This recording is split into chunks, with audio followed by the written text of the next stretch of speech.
Hi, and welcome to another episode of Book a Better Me. And apologies for last month that I was not able to send the newsletter last time.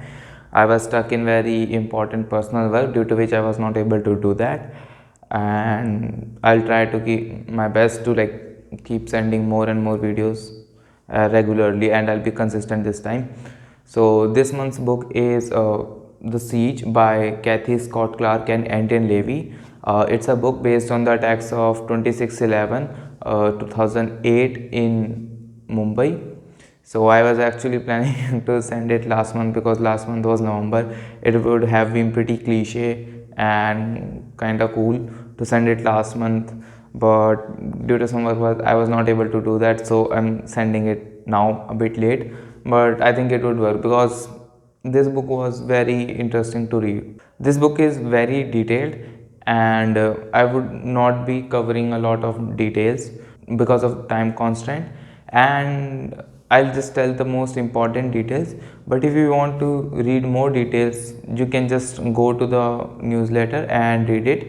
I'll just link it in the description.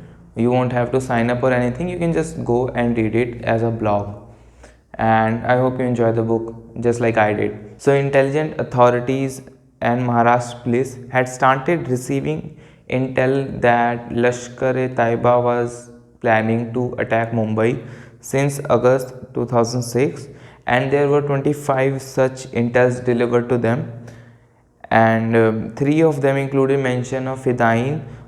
It's kind of attack in which people armed uh, kill as many people as they can before dying themselves. Six warnings included the mention of a seaborne attack, and other warnings also included that the target might be five-star hotels like the Taj and Trident Oberoi, or tourist spots like Leopold Cafe. Vishwas Patil, Deputy Commissioner of Police Zone 1, after getting the intel that Mumbai might be attacked, he went and talked to the authorities of respective hotels and informed that they might be in the target. So he recommended them and asked them to increase the security. At first, the authorities refused to take such measure, as such measures would decrease the luxury experience of the hotel. But after a terrorist attack at five-star hotel in Islamabad, they decided that they would take some of the measures. So David Headley, or Dawood Salim Gilani, was one of the most important key of the attack, and without him the mission would have been delayed for very long. So he portrayed himself as a businessman and stayed in Mumbai. While he was in Mumbai, he would collect the maps of the streets and the hotels and then send it back to Pakistan so that they could be analyzed and used to train the recruits on how to navigate and where to navigate. So he had three wives, out of which two even tried to inform to the US Embassy that their husband might be indulged in terrorist activities, but there were no consequences to it, and they were just passed off as intel to India. So Lashkar had recruited 32 recruits for this mission, and one of them was infamous Ajmal Kasab, the only terrorist out of 10 who attacked the city, who was caught alive. Ajmal got himself into Lashkar while trying to get himself a katta, illegally made crew rifle, and coming from a poor family, he worked as toilet cleaner, and then he started doing petty robbery and picking pockets before he got into Lashkar. In Pakistan, Lashkar used to do charity work to get support of people, and this increases their chances of getting more and more recruits.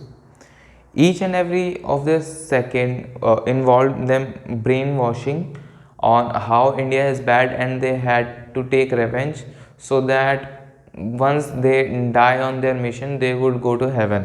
In their training, they were trained like professional commandos and taught to everything like how to make bombs, how to check rooms, how to take hostage, how to block a blast using a mattress on a door, etc. And Lashkar was even very tech savvy.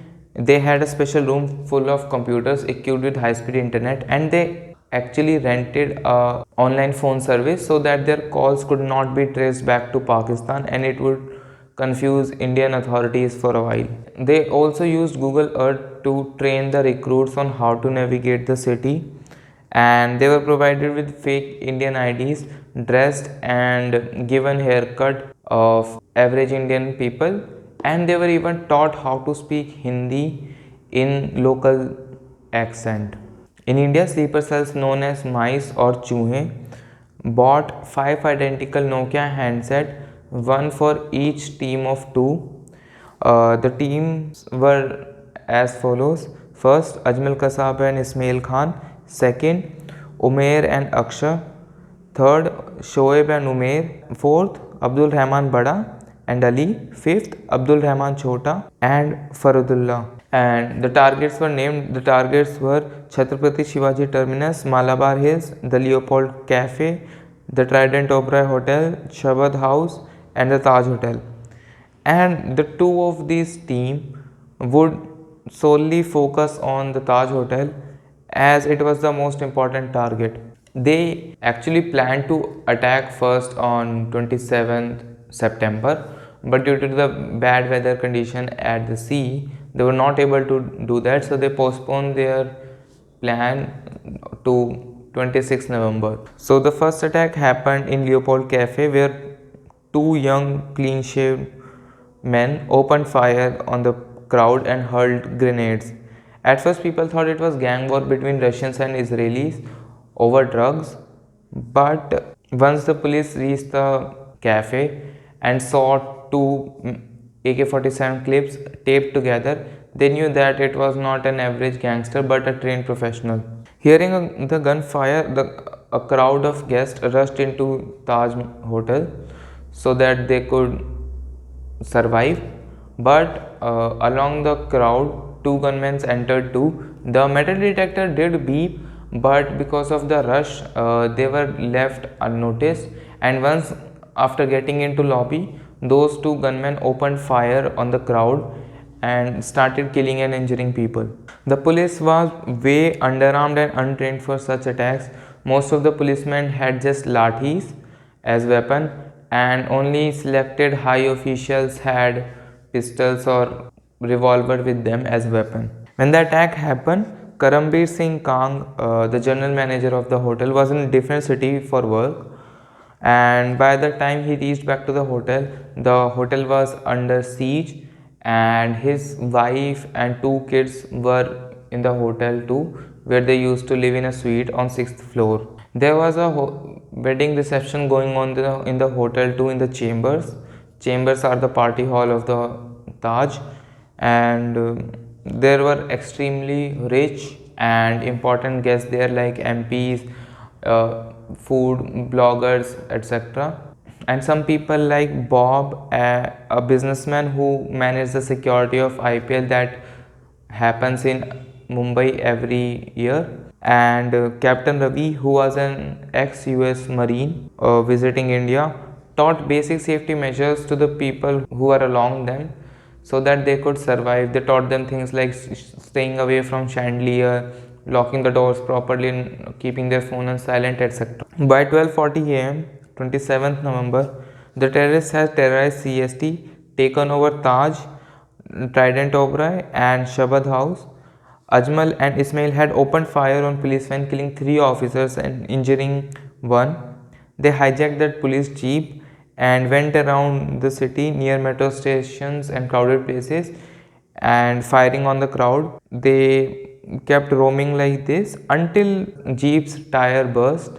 Then they left that jeep and hijacked another car, this time a Skoda, and they started going towards Chapati, where they met a police barricade, and in an attempt to escape they tried to turn their car around, but the car was stuck at the divider and police caught them.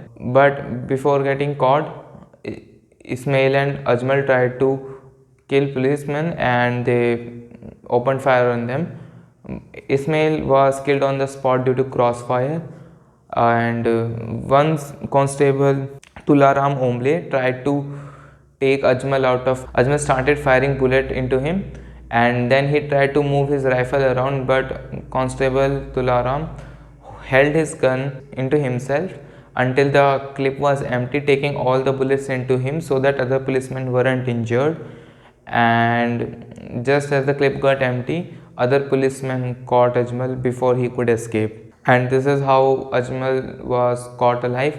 Otherwise he would have been killed too, and no one would exactly know what happened. Meanwhile, at Taj, evacuation was going on side by side.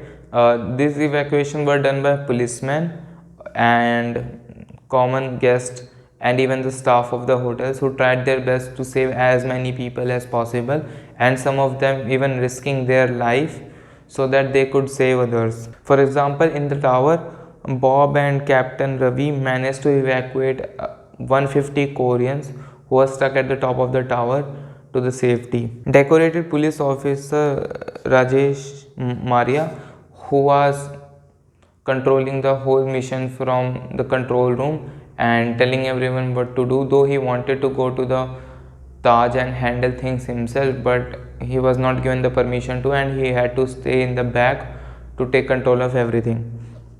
And he was actually amused after knowing that there were only 10 people in the city, because the news telecasts were saying that there were around 60 terrorists, because the bomb blasts and the firing had been occurring all around the city and it was a total chaos. And he said, as I quote, "The sobering reality was that one man less than a cricket team had got an entire nation on run." And during the whole night, Navy kept firing flares to illuminate the sea in case more gunmen arrive ashore to create more havoc. NSG is National Security Guard, an elite commando force specialized to take down terrorists and counter terrorist missions. And at 8 a.m. they were in Mumbai, and Brigadier Govind Sisodia had informally mobilized the men shortly after 10 minutes after getting the news of the attack, but the NSG was deployed very later because of the bureaucracy of the government and politicians, and that wasted a lot of time and made the situation worse back in Taj, making more and more casualties and injuries. And this thing actually made Brigadier Sisodia very furious. He said that India was facing the worst terrorist outrage while the politicians were doing things incompetently. After the arrival of NSG, the things started to seem in control. Over time, NSG had taken control of Shabad House and Trident Oberoi, though taking control of Taj took much more time and there were a lot of casualties in it. One thing I actually didn't know but learned from this book was to kill the final terrorist, they actually used crude bombs. Like, they made two crude bombs using ball bearings, tape and plastic wires, and they set it off at the same time, killing those three terrorists. And out of these three, one of them even flew out of the window and fell to the ground, and he was immediately shot in the head, so that in case he was alive, he could not kill more people. And that's how they killed all of the terrorists but one, Ajmal Kasab, who was taken into custody for interrogation, and he didn't take a single slap. Like, he just uttered all the information without even a single slap, and his words were that I made a big mistake, I should not have done that. And in the end, Karambir Kang was informed that his wife and two kids had burned to death in their suite in the hotel, and a total of 166 people were killed and over 300 were injured. And list of some of the dead people are: Vijay Banja, chef, killed in kitchens; William Jan Berber, Belgian Dutch guest, shot while he was checking in; Senator Ralph Burke, German politician and TV producer, died from his injuries after falling from a window; Gautam Gosai, chef, killed in kitchens; Chaitlal Guinness, guest, shot in room 551; Rajan Kamble, Taj engineer, shot in chambers evacuation; Kehzad Kamdin, chef, killed in kitchens; Neeti Singh Kang, wife of Karambir, died in room on 6th floor. Samarveer Kang, aged 5, son of Karambir. Uday Singh Kang, aged 12, son of Karambir. Hemlata Kasipillai, Malaysian woman. Her body was found in room 637. Firoz Khan, killed while visiting an MP in the hotel. Ravindra Jagan Kumar, security officer, shot in hotel. Andreas Livres, British entrepreneur, killed in chambers. Douglas Markell, Australian businessman, shot trying to escape third floor. Faustin Martis, head waiter in the Sea Lounge, killed in kitchen. Zaheen Martin, chef, killed in kitchens. Michael Stuart Moss, Canadian GP, killed by the pool. Gunjan Narang, friend of Amit Adani, shot in cellars.